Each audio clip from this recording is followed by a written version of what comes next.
자, 이제 1950년 6.25 전쟁부터 하려고 하는데, 아까 전에 빈칸 채우는 거 깜빡했어. 그래서 다시 한번 채워주면서 50년 이후 살펴볼게. 자, 어디일까? 여기지? 1945년. 자, 여운형이 조선공주미연에 결성했고, 건국 강령 반포한 다음에 조선인민공화국까지 수립했잖아. 그리고 남한에, 자, 누가 들어왔지? 그렇지. 미군정이 들어왔지. 그래서 미군정이 언제부터 언제까지? 1945년 9월부터 우리가 정부 수립하는 1948년 8월까지 미군정 시대라고 얘기할 수 있겠어.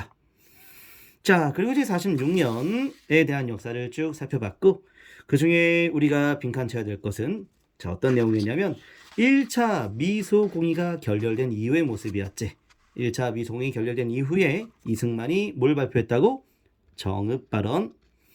이승만의 정읍발언은, 자, 유력 주자가 처음으로 남한만 단독 정부를 시사했던 내용이었기 때문에 굉장히 중요한 내용이었어.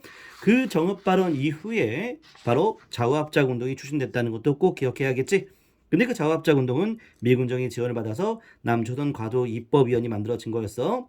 자, 정부 수립 이전의 입법기관이라 볼 수 있겠는데, 그런데 2차 미소공의도 결렬되고 좌우합작 운동도 실패함에 따라 남조선 과도 입법위원도 유명무실해지게 된 거야.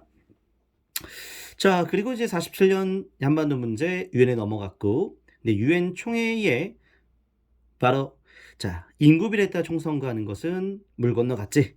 유엔 항공임시연단을 북한이 거부했기 때문에.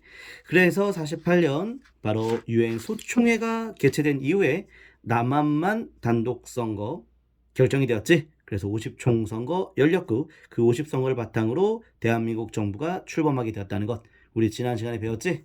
자, 이렇게 했어. 자, 대한민국 정부가 48년 수립됐다라고 볼 수 있겠고, 8월 15일이었지. 자, 이렇게 했고.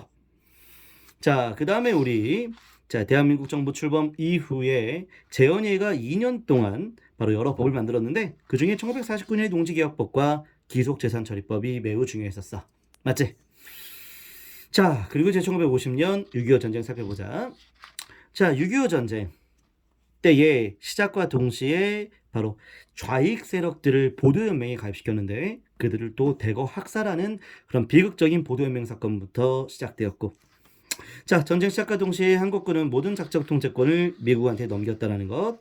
자, 그리고 낙동강 인근까지 내려오긴 했지만 결국에는 국군이 낙동강 지역을 지킨 것과 더불어서 유엔군이 바로 인천 상륙작전에 성공함에 따라, 자, 전세가 바뀌게 되었어. 그래서 서울에 수복하게 되었고, 자, 바로 38도선을 넘어서 북진하게 되었고, 평양까지 우리가 진격하게 되면서 결국에는 중공군이 되겠지? 중공군이 개입했고, 50년 한 10월 11월쯤이 되겠어. 저긴 중공군의 참전으로 인해서 흥남부두에서 우리의 국군과 또 유엔군은 철수할 수밖에 없었어. 흥남철수. 자, 결국에는 1951년 1월 아주 추운 겨울, 우리는 다시 서울이 함락되면서 일사후퇴를 겪게 되었지. 자, 이 무렵 때 거창 양민 학살 사건, 이런 양민이 학살되었던 사건도 있었고, 또 자, 국민방위군이라고 하는 젊은 학생들 또한 이 과정에서 전쟁 중에 큰 시련을 겪게 되었어. 특히 국군 간부들의 횡령과도 관련 있지. 자, 결국엔 51년 7월부터 휴전회담을 하게 되었는데 이게 53년까지 지속될 줄은 몰랐지. 자, 이승만은 이 무렵 때, 자, 정당을 하나 만들었었어. 그 정당의 이름을 좀 알아둬야 돼. 그 정당 바로 자유당이야. 자유당이 1951년에 창당됐다는 걸 꼭 기억해줘야 돼. 1950년 5.30 총선 있잖아. 이 총선에서 이승만 세력들이 참패를 했거든. 그러면 국회 간선으로 대통령 하는 것은 사실 물 건너가게 된 거야. 그래서 이승만은 국회 간선으로 대통령 선거하지 않고 직선제로 대통령 선거하기 위한 헌법 개정이 52년에 나오게 되는 거야. 그 헌법 개정 전에 이승만은 독자적인 정당을 만들게 되는 거야. 그 정당이 51년에 뭐라고? 시작! 자유당이 되는 거지. 정당의 역사는 연도를 꼭 체크할 필요가 있어. 자유당. 자, 이제 52년 가보자. 자, 52년에는 자, 평화선이라고 해서 이승만 라인이라고 얘기할 수 있어. 바로 독도, 바로 우리나라의 영토라는 것을 전 세계에 선포했다는 내용이야. 이승만 라인이라고도 해. 자, 아까 얘기했던 이승만 대통령 중심으로 헌법을 발췌했다라고 볼 수가 있겠지. 간선제를 국민 직선제로 바꿨고, 또 하나 이 직선제뿐만 아니라 아주 중요한 게 양원제야. 양원제를 실행에 옮긴다 했는데 이거는 실행에 옮기진 않았어. 실행에 옮기진 않았던, 어쨌든 법 규정에는, 바로 헌법 개정의 내용에는 들어가 있었다는 내용인데, 이게 바로 자, 필요한 부분들만 발췌했다라고 해서 무슨 개헌? 발췌 개헌이 되는 거야. 자, 발췌 개헌 계기로 해서 대통령 선거, 자, 직선제로 치러졌고 이승만이 당선되게 되는 거야. 자, 이승만은 이제 52년부터 56년까지 대통령을 하게 되는 거지. 자, 그리고 이제 53년 가보자. 자, 휴전협정 체결 직전에 이승만 대통령은 거제도에 있는 반공포로를 석방하는 사건이 있었고, 그리고 휴전협정 체결된 이후에 바로 한미 상호 방위 조약이 체결됨에 따라 바로 주한미군 주둔이 공식화됐다라고 볼 수가 있겠어. 자, 이거 굉장히 중요해. 반공포로 석방은 휴전협정 체결 전이었고, 휴전협정 체결 이후에 한미 상호 방위 조약이 맺어졌다는 거. 자, 그리고 이제 54년에 이승만 주도로 헌법이 또 한 번 개정이 되는데, 이승만 대통령은 자, 초대 헌법이 중임에만 적용되었던, 다시 말하면 2번까지만 임기를 할 수 있었다라는 건데, 그거를 바꾸고 싶었던 거야. 그래서 바로 4.4 오입 개헌이라는 것을 단행하게 되었어. 4.4 오입 개헌. 자, 바로 1954년이었지. 자, 이 개헌으로 인해서 초대 대통령이 안에서는 중임의 제한을 적용받지 않았기 때문에 56년 대통령 선거에 또 이승만은 출마할 수 있게 된 거야. 자, 그리고 자, 54년은 6.25 전쟁 이후에 국제회담, 바로 제네바회담, 6.25 전쟁에 참전했던 모든 나라들이 이 국제회담에 참여했었다라고 할 수 있는데, 이 큰 성과를 거두지 못했던 회담이지만 어쨌든 6.25 전쟁에 참전했던 모든 나라들이 국제회의를 열었다는 건 의미가 있겠지. 자, 1956년, 자, 바로 대통령 선거를 또 했는데, 아이고, 오타가 하나 나왔네. 신익희지.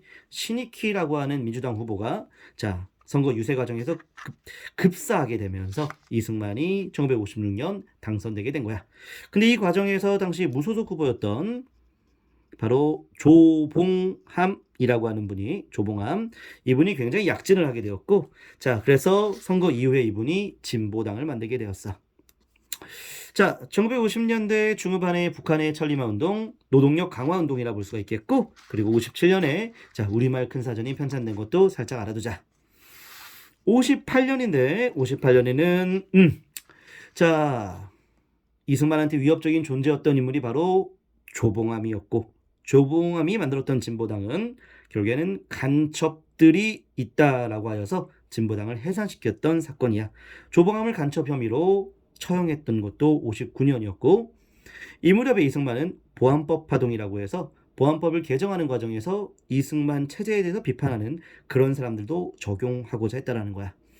그리고 59년에는 이승만 독재에 대해서 반대했던 경향신문을 폐간하는 정책도 펼쳤다라는 거지. 그래서 58년, 59년 이 무렵에는 사실상 이승만의 독재가 있었던 시기라는 것은 자, 교과서적인 표현이라고 얘기할 수 있겠어. 자, 1960년이야. 자, 1960년에는 이승만, 자, 3.15 부정선거를 일으키게 된 거야. 자, 3.15 부정선거, 바로 이승만 대통령. 자, 대통령 당선은 거의 기정사실화됐어. 왜냐하면 후보였던 조병옥이라고 하는 사람이 또 선거 유세 과정 중에 급사했거든. 하지만 바로 부통령 후보였던 이기붕이라고 하는 자가 1956년 선거에서는 당선되지 못하였거든. 바로 자유당 내에서 이렇게 당선되지 못했기 때문에 60년에는 꼭 단성시키기 위해서 바로 어마어마한 국가 차원의 부정선거가 단행된 거야. 자, 그 부정선거에 대한 분노했던 시민들이 있었고, 특히 마산 시민 중에, 학생 중에 바로 김주열이라는 학생이 최루탄을 맞고 죽었고, 그 시신을 발견했던 마산 시민들의 시위가 거세게 확산되면서 바로 고려대학교 학생, 그리고 서울에 있는 학생들까지 쭉 확산되면서 전국화되었다라고 볼 수 있겠지. 이때 서울에 있는 학생들, 바로 이승만에 거쳐 경무대의 인근까지 진출했고, 그 과정에서 경찰의 발포도 있었다는 것을 기억할 필요가 있겠어. 자, 이게 바로 우리가 잘 알고 있는 4.19 혁명이야. 이렇게 학생들이 많은 부상을 당하고 또 죽임을 당하는 경우도 있기 때문에 바로 교수들이 이때 일어나게 되는 거야. 교수들이 시국선언을 하면서 시위에 참여하게 되면서 결국에는 이 시위가 굉장히 격렬해지게 되는 거였고, 그 과정에서 이승만은 하야를 선언하게 되는 거야. 자, 그래서 부당한 이런 독재 정권, 부정선거를 자행했던 이런 독재 정권을 무너뜨린 우리 민주화의 역사가 바로 4.19 혁명이라 볼 수가 있겠어. 4.19 혁명 정신은 현재 그 저항 정신으로서의 역사성이 인정이 되어서 대한민국 헌법 정신에도 반영이 되었다라고 볼 수가 있겠어. 자, 그리고 4.19 혁명 이후에 허정과도 정부에 대한 얘기가 나오는데, 그 얘기는 60년대 이후에 살펴보는 걸로 하고, 지금은 우리 빈칸 같이 채워보는 시간 가져야겠지. 1951년이 되겠지. 1951년에 이승만이 만든 정당 이름 뭐라고? 바로 시작! 자유당이었지. 자, 그리고 1954년 가야겠지. 자, 1952년에 발췌개헌, 52년의 개헌 꼭 기억해줘야 돼. 헌법 개정은 연도까지 꼭 체크를 해줘야 돼. 헌법 개정 나오면 바로 연도부터 떠올리면서 푸는 것도 매우 좋은 방법이야. 9차까지밖에 없으니까 1에서부터 9까지는 꼭 좀 기억해줘. 바로 54년 2차 개헌도 기억해야겠지. 바로 무슨 개헌? 4.4.5입 개헌이라고 하는 거야.